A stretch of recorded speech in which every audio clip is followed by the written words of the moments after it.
Welcome back to opinionsaretefree.com. It's a site where you can leave your opinion on one of many topics, and unlike other sites that supposedly promote discussion, we don't let people get into any bitch-slapping fights. That's really not productive or conducive to good discussion. It usually just deteriorates into name-calling and stuff. So that's not going to happen. But when you go to our site, you can pick a topic, leave your name and your location. Now, we do not publish your actual location, your address. We don't publish your last name. So if you're Mary from Manitoba or Cal from California or Franny from Florida, it's all the same to us. Just put, Franny, Florida, and we know where you're from, and that's fine with us. Now, I want to talk about tariffs for a second, okay? When these tariffs were first announced a few short days ago, there was a lot of trepidation and fear based on the simple knee-jerk reaction, cause and effect reaction. Oh no, 25% tariff, prices are going up 25%. Then I thought about it carefully and I thought, that's probably not the case. Well, why is that? Well, when consumers go out to buy stuff, they look at the affordability, not the cost. There's a difference. So if you have 3 items that all cost the same amount, let's just say $600, and you can only afford $500, you're not going to buy either one of those 600 if they're not necessities. You're going to buy one of them when they go on sale. Okay.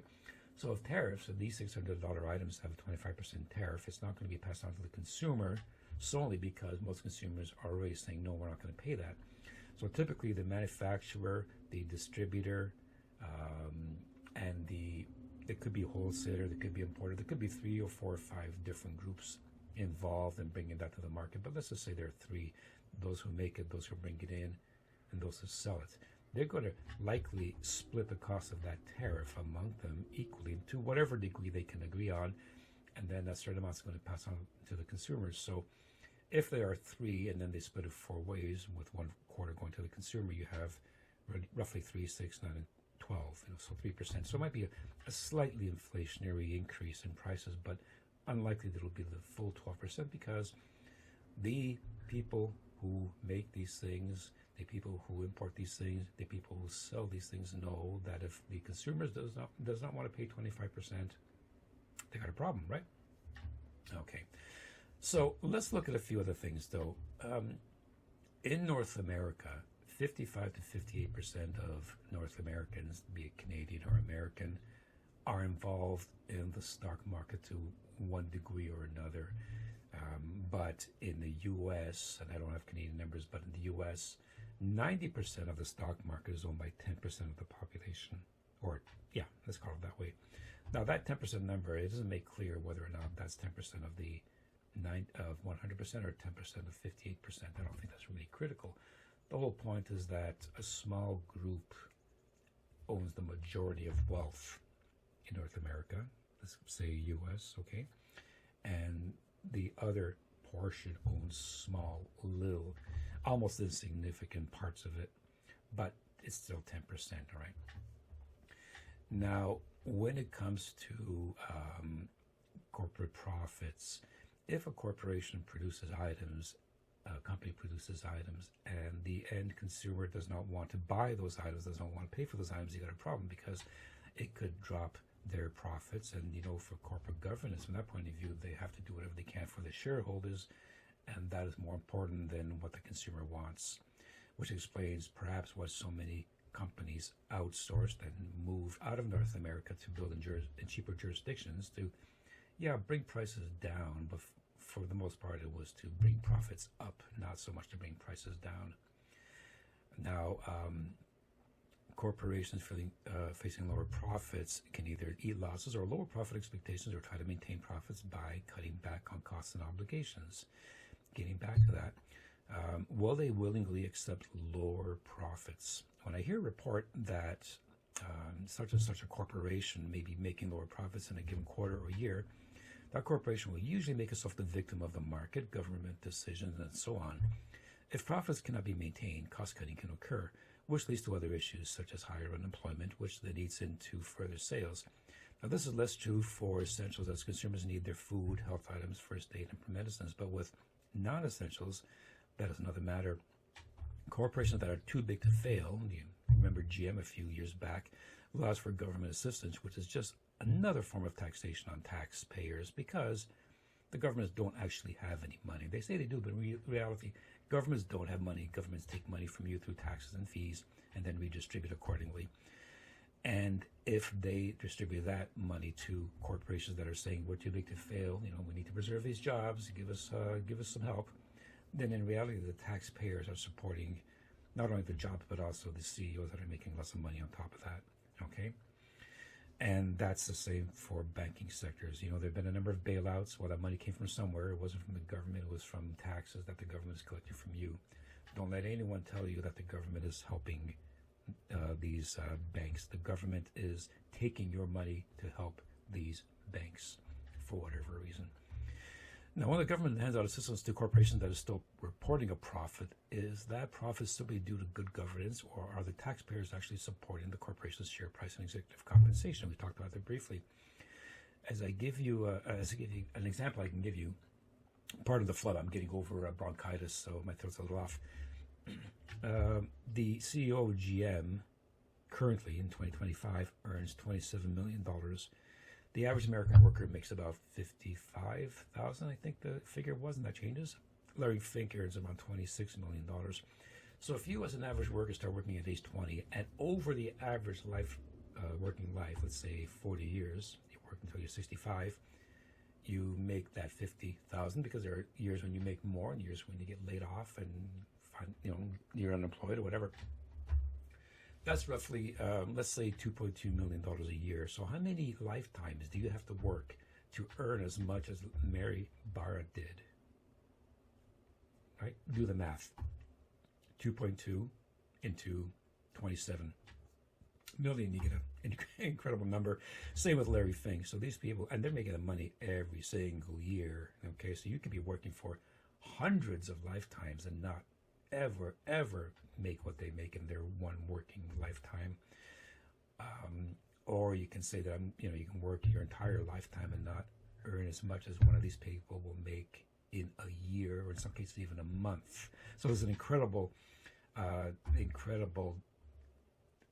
separation between the average worker and those on the higher end, which are part of the 10% that own the 90% of the stock market anyways. Getting back to stock markets for a moment, are valuations simply a reflection of actual value, or are those valuations being supported by tax dollars? At least when governments invest in a new plan that would create, X number of jobs, such as in reshoring. So here's an example. If, a company wants to reshore to the U.S. because they're being told you either reshore or you face these tariffs if you're building outside of the U.S. Okay, great. But is the cost of reshoring going to be so high that that company cannot realistically sell its products for a high enough market price to compensate or to justify the cost of reshoring?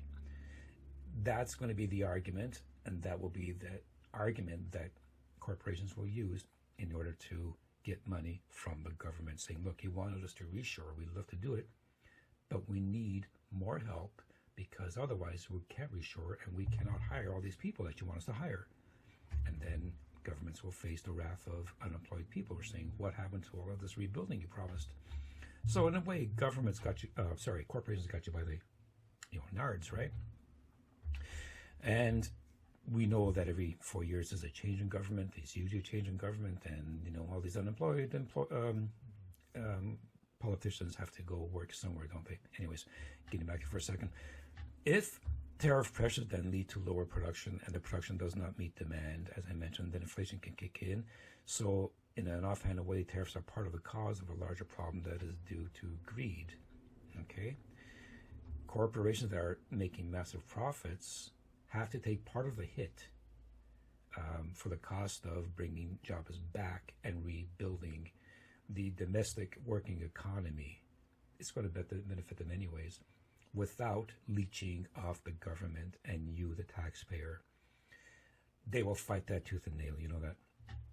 Now, there's been a lot of chitter-chatter about the Smoot-Hawley tariffs and their detrimental effects on the American and other economies, and the effects of tariffs on the current economy. And that's, right now, this seems to be the main argument that they use. Oh, the Smoot-Hawley tariffs led to wars. And now we have these other international situations that are happening, which may or may not be related. But you got to keep in mind that in 1920 or so, in the U.S., and also I'm going to use Canada as well, roughly 30% of the population worked on farms or lived on farms. Right now, it's 2%. In Canada, it was 40%, less industrialized than the U.S. was at the time, and now it's again around 2%. So, let me ask you a question.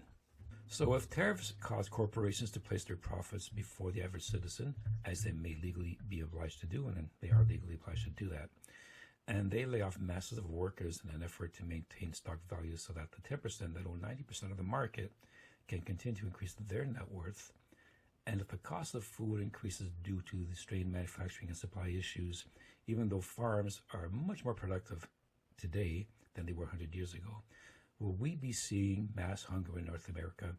And if so, will it be the fault of tariffs or corporate greed? I think, and I'm not trying to sound like I live underneath a mattress and live in fear, but I think that when you have a small group of people that own a large amount of anything, they will always find a way to manipulate the market, someone not to continue increasing the profits. And if you look at the situation now with some of the bank entities, yes, we have a few bailouts, but at the same time, we also have banks reporting massive profits during times of economic difficulty for consumers. So the money is going somewhere, and the profit isn't so much in making the money. The profit is in managing the money, because you have a fee for everything that is managed, which is one of the dangers, I think, when it comes to tokenization. And we're going to talk about that later, or you can go and I do mention tokenization on the site, so I don't want to go off tangent here. So let's look at it today then. What are your views about tariffs? Will they be the bringer of disaster, or are they simply just another step in the many steps towards control? Will they cause an improvement of the situation, domestic manufacturing situation in North America? And I'm going to use North America because our economies are interconnected, whether you like it or not. Or are they going to basically be used as an excuse for large corporations to get more money from the governments that are basically afraid of the population, and will say, yeah, okay, just create jobs. As long as you create jobs, we're going to be okay. Here's some money for you. And they'll just feed you the fictitious math that is usually fed to voters during election times.